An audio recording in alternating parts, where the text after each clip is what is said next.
আওয়ামী লীগ আমলে সবচেয়ে সুবিধাভোগী ওয়াসার বিতর্কিত সাবেক পরিচালক তাকসিম এ খানের ছেলের বিয়ে হয় শেখ হাসিনার ভাগ্নির সাথে। এই হিসাবে শেখ পরিবারের বিয়াই ছিলেন তাকসিম। এমনকি তাকসিম এ খানের খুঁটির জোর ছিল আলোচিত নিক্সন লিটন পরিবারের সাথে আত্মীয়তার জেরেও। শেখ হাসিনার ফুফা ইলিয়াস চৌধুরীর বোনকে বিয়ে করেন তাকসিম এ খান। সেদিক থেকে নিক্সন চৌধুরী আর লিটন চৌধুরীর মতো শেখ হাসিনার ফুফা হন তাকসিম এ খান। এ কারণেই ওয়াসার দুর্নীতির রাজ্যে একক রাজা হিসেবে শেখ হাসিনার 16 বছরের মেয়াদে 15 বছরই ওয়াসার পরিচালক ছিলেন তাকসিম এ খান। তাকসিমের বিরুদ্ধে ওয়াসায় যতই অভিযোগ আসুক না কেন, শেষ পর্যন্ত তিনি থেকে যেতেন ধরা ছোঁয়ার বাইরে।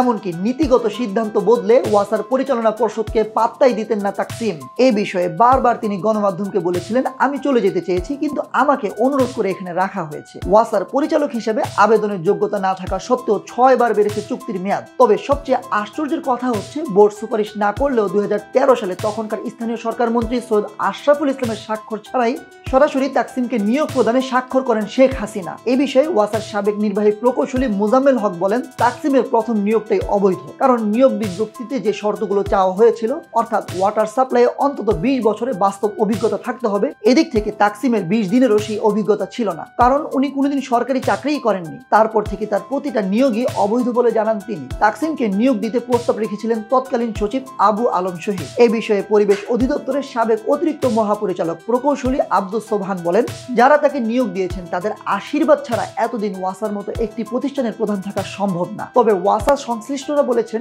শেখ হাসিনার সাথে আত্মীয়তার কারণে আইন কানুন সবকিছু বাদ দিয়ে তাকসিম গত 15 বছরে 24,000 কোটি টাকার বিদেশি ঋণ নিয়েছেন ওয়াসায়। ওয়াসাকে ঋণের জালে জড়িয়ে লন্ডন এবং আমেরিকায় টাকা সরানোর অভিযোগ আছে তাকসিম এ খানের বিরুদ্ধে। এই বিষয়ে মোজাম্মেল হক বলেন, যত টাকা খরচ করা দরকার এর থেকে দ্বিগুণ খরচ দেখানো হয়। এভাবে তাকসিম সরাসরি চায়না থেকে আমেরিকায় তার কমিশন পাচার করতেন। এছাড়াও ওয়াসার সেবার মান না বাড়লেও তাকসিমের বেতন বেড়েছে কয়েক দফায়। 1,25,000 টাকা বেতনে চাকরি শুরু করা তাকসিম শেষ পর্যন্ত বেতন পেতেন 6,25,000 টাকা। যুক্তরাষ্ট্রে তার রয়েছে 14টি বাড়ি, এমন সংবাদ প্রকাশিত হয়েছে গণমাধ্যমে। তবে ওই যে শেখ হাসিনার আত্মীয়, এই পরিচয়ে সবকিছু থোড়াই কেয়ার করতেন তাকসিম এ খান। ছাত্র জনতার আন্দোলনের মুখে শেখ হাসিনার পতনের পর 15 আগস্ট গোপনে পদত্যাগ করেন তাকসিম এ খান। তার বিরুদ্ধে দুর্নীতির মামলা এবং হত্যা মামলা থাকলেও আটক হননি তিনি।